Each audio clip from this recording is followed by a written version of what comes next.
মিজানের পাল্লা হবে সাফা মারওয়া, বিচারের কোর্টের আরশ হবে খানায়ে কাবার উপরে। আমার আল্লাহ বলবেন নবী রাসূলগণ দুই পাশে বসবেন, একটা আসন খালি।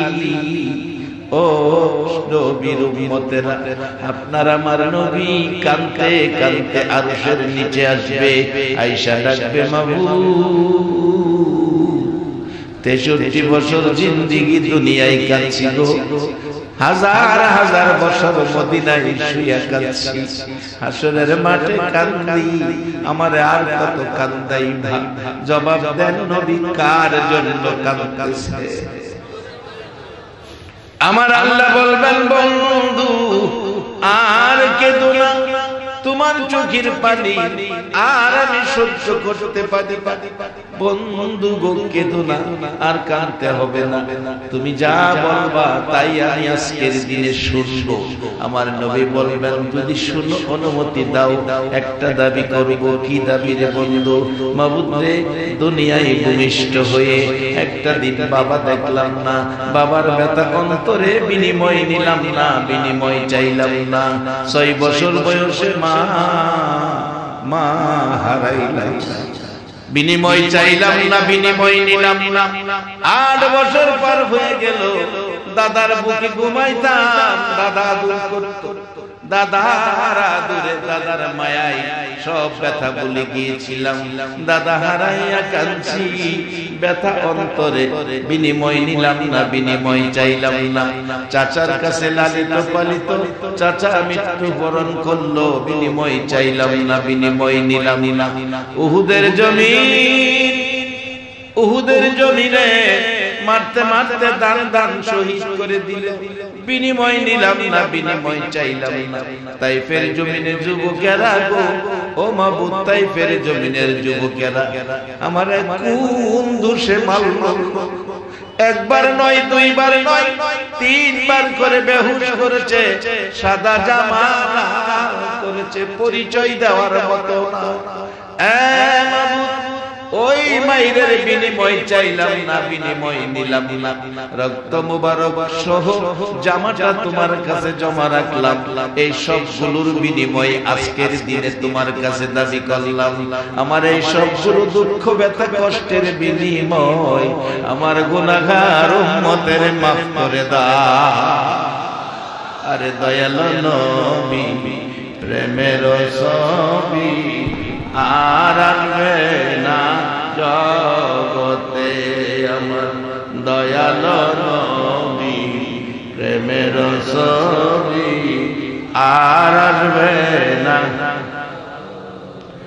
হাসর দিনে উম্মত বিনে, হাসর দিনে উম্মত বিনে যাবে না নবীজি বেহেশতে। দয়ালু নবী প্রেমের ছবি আর আসবে না জগতে, আমার দয়ালু নবী প্রেমের ছবি আর আসবে না। 63 সাল জিন্দেগি কাছে বলে উম্মতি, 63 সাল জিন্দেগি কাছে বলে উম্মতি, এখনো কান্দে শুয়ে মদিনাতে নবী, এখনো কান্দে শুয়ে মদিনাতে। দয়ালু নবী প্রেমের ছবি আর আসবে না জগতে, আমার দয়ালু নবী।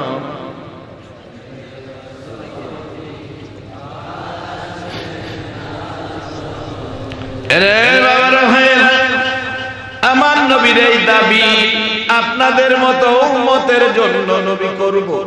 এই নবীর উম্মত হইয়া এই মাহফিলে কিছুক্ষণ সময় দিতে বলুন, রাজি আছেন কিনা? কে কে আপনারা বসে আছেন মদিনা থেকে বলুন আমার নবী দেখতেছে কিনা? এতে যদি বুঝতে কষ্ট হয়।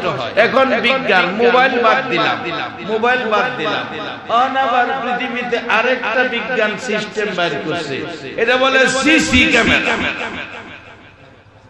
মানুষের বানানো সিসি ক্যামেরা রাস্তায় যদি একটা ফিট করে দেয়, কয়টা গাড়ি গেল, কয়টা মানুষ গেল, কয়টা বাচ্চা গেল, কয়টা মেয়ে গেল, কয়টা পুরুষ গেল, কয়টা বয়স্ক গেল, কয়টা যুবক গেল, কয়টা তরুণ গেল, কয়টা বাচ্চা গেল, ঘরে বৈশা সিসি ক্যামেরার ক্ষমতায় একটা মানুষ সব দেখতে পারে কিনা? আচ্ছা, এবার বাস্তব আছে, এবারও কি লাইভ দেখাইতেছে? এই মাহফিলটা মৌলভীবাজার শ্রীমঙ্গল সহ সবাই ঘরে বৈশা দেখতে পারতেছে কিনা? যেই যন্ত্রের সাহায্যে ঘরে বৈশা দেখতেছে, এই যন্ত্রগুলো আল্লাহ বানাইছে না মানুষ বানাইছে? যে মানুষের বানানো জিনিস যদি এই হয়, কুল কায়নাতের মালিক যিনি, কুল কায়নাতের নবী যিনি, সেই নবী আমার আল্লাহর দেওয়া ক্ষমতায় মদিনায় বসে বসে আপনাদের সবাইকে দেখতেছে কিনা? কে কালো, কে সুন্দর, কে যুবক, কে বুড়া, কে খাটু, কে লম্বা, সব আমার নবী মদিনায় থেকে দেখে সিসি ক্যামেরা লাগায়। এই ক্যামেরার নাম হলো মোহাম্মদ। ক্যামেরার নাম কি? আরো আওয়াজ করে বলুন। মোহাম্মদ থাকলে দেখবে, মোহাম্মদ না থাকলে সিসি ক্যামেরা। সিসি ক্যামেরাটা কোথায়? আমার নবী মদিনার সবুজ রঙের মিনারায় ফিট করে দিয়েছে। এই সবুজ রঙের মিনারার ভালোবাসা যার কাছে, আমার নবীর এই সিসি ক্যামেরার লাইটের পাওয়ার তার কাছে।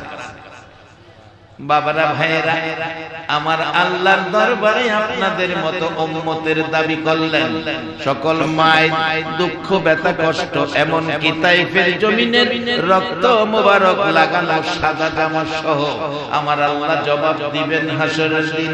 বন্ধু, তোমার বন্ধুত্বের কারণে কুল কায়নাত বানাইলাম, তুমি এত বড় দাবি করেছো, দাবিটা তোমার কাছে বড় হতে পারে, আমার কাছে তোমার উম্মতের এই দাবি এত বড় নয়। বলুন, উম্মতের গুনাহ বেশি না আমার আল্লাহর মায়া বেশি? আমার আল্লাহ বলবেন, বন্ধু তোমার উম্মতের গুনাহ মাফের জন্য আবদার করেছো, যাও যাও, আমি আল্লাহর মায়া দিয়ে তোমার আবদার রক্ষা করে এই ব্যথা দুঃখ কষ্টের বিনিময় তোমার সকল উম্মতের মাফ করে দিলাম। বাজান, এখন উম্মত হওয়া আমাদের দরকার আছে কিনা? উম্মত কিভাবে হবেন? নবী দুইটা লাইন দিয়ে গেছে, লাইনের মধ্যে একটা ঘটনা আছে। ঘটনাটা মদিনার একটা সুন্দরী মেয়ে। ঘটনাটা মদিনার সুন্দরী একটা মেয়ে। সুন্দর মেয়ে হইলে বাজান হগলেই বিয়ের প্রস্তাব দেয়, বিয়ের প্রস্তাব আসে শত শত। মেয়ে একটা, বাবাই কয় বিপাকে পড়লাম একটা মেয়ে লইয়া। এবার মেয়ের কাছে পরামর্শ চাইলেন। অনেক সময় মেয়েরাও ভালো পরামর্শ দিতে পারেন, কম সময়ে শর্ট সময়ে পরামর্শ দিতে পারেন। কি পরামর্শ? বাবা, এত ছেলেরা বিরক্ত করে, একটা দিন তারিখ দেন, এই মাঠে মানুষগুলো যুবকগুলো আসবে, ইন্টারভিউ হবে, ইন্টারভিউতে যে পাস করতে পারে তার কাছে বিয়ে দিবেন বলে দেন। বাবাই মাঠে বললেন, যুবক বৃন্দ আগামী রবিবার দিন মাঠে আসবা, ইন্টারভিউ হবে, যে পাস করবে তার কাছে বিয়ে দেওয়া হবে। হাজার হাজার ছেলেরা মাঠে রবিবারে হাজির। বাবা গেছে মেয়ের কাছে, মা কি ইন্টারভিউ হবে? মা, মেয়েটা বলছে, বাবা আপনি বলে দেন। এ আখিরি নবীর উম্মত হইয়া যারা সারা রাত নামাজ পড়ে, সারা বছর রোজা রাখে, সারা রাত নামাজ পড়ে, সারা বছর রোজা রাখে, ওই যুবকটার সাথে বিয়া হবে। এবার চাইলেন বাবা মজলিসে দাঁড়ায়া ডাকলেন, উপস্থিত যুবক বৃন্দ, আমার সুন্দরী মেয়েকে যদি বিয়ে করতে চাও শর্ত হলো সারা রাত নামাজ পড়তে হবে, সারা বছর রোজা রাখতে হবে। এবার আপনারা জবাব দেন, বিয়ের প্রার্থীরা ময়দানে আছে কিনা? আছে? মাথা নোয়া নোয়া খালি যায়। এক মৌলবী নাকি ওয়াজ করতো, এটা কোরআন হাদিস না, আলেম ওলামাদের মুখে শুনছি। ওয়াজ করে চোখ বন্ধ করে, চোখ বন্ধ করে ওয়াজ করতে করতে করতে করতে রাত 2টা বাজে, মোনাজাত করে বেটারা চোখ খুলছে, খুইলা দেখে একজন মানুষ নিচে একজন বসে। তো বাবা আপনি সবাই গেল, আপনি বসে রয়েছেন, বাজান আপনি আমার ওয়াজটা আপনি বুঝছেন, আপনি সারা আজকে বুঝে নাই। আসলে কি বাজান, আপনি মানুষ না ফেরেশতা করেন? হে বেটা খারাইছে, খারিয়া কয় আমি আরো আগে যাইতাম না, আমি বিপদে বইরা বইরাছি। কেমন? যে চেয়ারে বইয়া ওয়াজ করতেছেন, এই চেয়ারটা আমার, চেয়ারটার লাগি আমি বইরাছি, চেয়ারটা ছাড়েন বলবি আমি নিয়ে বাড়ি জায়গা। যখন কইছে সারা রাত নামাজ, সারা বছর রোজা, বাজান আমরা আখিরি নবীর উম্মত, লাইন খাইলে এটা কোনো ব্যাপার হই না।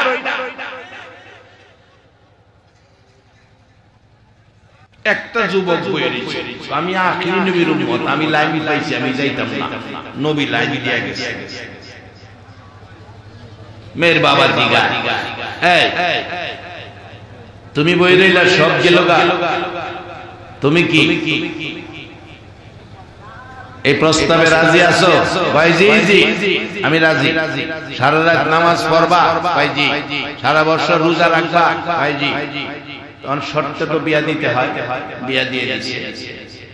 বউলিয়া বাড়িতে গেছে, বাড়িতে দেয়া রাত্রে আসার নামাজ পড়াইয়া খাইছে, ডালে খায়া আগে ঘুমাইতো এক বালিশ, আজকে কয় আমার 2টা বালিশ দাও, ঘুম বেশি, 2 বালিশ ঘুমাইছে। আবার ফজরের আযান করছে, ঘুমের 2টা নামাজে গিয়া জামাতে শরীক সহালে আয়েশা কয় নাস্তা দাও। মহিলা কইল সারা রাত নামাজ পড়ব, ঘুমাইছি, কিচ্ছু কইছি না। নাস্তা আয়া রোজা রাখার কথা, ওখানে নাস্তা নাস্তা দিছে 4টা, 4টা হইতো না 8টা। আগে 4টা খাইতো, না 8টা খাইতা। মহিলা কই কি বিপদে বললাম। ওখানে ডিজিটাল যুগের মহিলা যদি হইতো 4টা না দিয়া হেরে গলার চিবাদা ধরতো না, তো রোজা রাখার কথা, রোজা কই রুটি খাওয়া লইছে। এর লেগে গেলেন সমস্যা। আগেকার মহিলারা নম্র ভদ্র ছিল, মানবতা ছিল, ইসলাম তাদের কাছে ছিল, কোরআন শরীফের সাথে তাদের সম্পর্ক ছিল। এই জন্য এই সমস্ত কাজ তারা করে নাই। এর লেগে আগেকার মহিলা স্বামীর বিদাহ খাইতো। ওখানে গেলাম মহিলারা স্বামীর বিদাহ, এক স্বামী বাড়িতে কয় পাগলামি করো না, আইসো বউ বাচ্চা খাইব। আর আমি কথাই কইলাম না, পাগলামি করলাম। পাগলামি যখন করি তো এমন শুরু করছি, এমন মারতে মারতে আদা মারা। প্রত্যেক দিন মহিলার অভ্যাস পাগলামি, তার কথা কথা পাগলামি, আর হ্যাঁ পাগলামি হলে মেজাজ পাগলামি মাইর খাইতে খাইতে আর দিক নাই কিছু। অবশেষে জলিল নুরি সাহেব, আল্লামা জলিল নুরি সাহেবের এরকম মাহফিলের মতো বড় মাহফিলে বড় বড় হুজুর আসবে, বাচ্চারে দিয়া এক বোতল পানি ফাড়ায় দিছে। হুজুর রে কইস আড্ডির সাথে গোশত রাখো, স্বামী খালি ফিডা, এই ফিডাতে বাঁচবার লেগে আমার একটু পরা পানি। হুজুর বুঝা লাইছে এটা স্বামীর লাগে বেজাল করে, এর লাগি মনে ফিডা। সালাম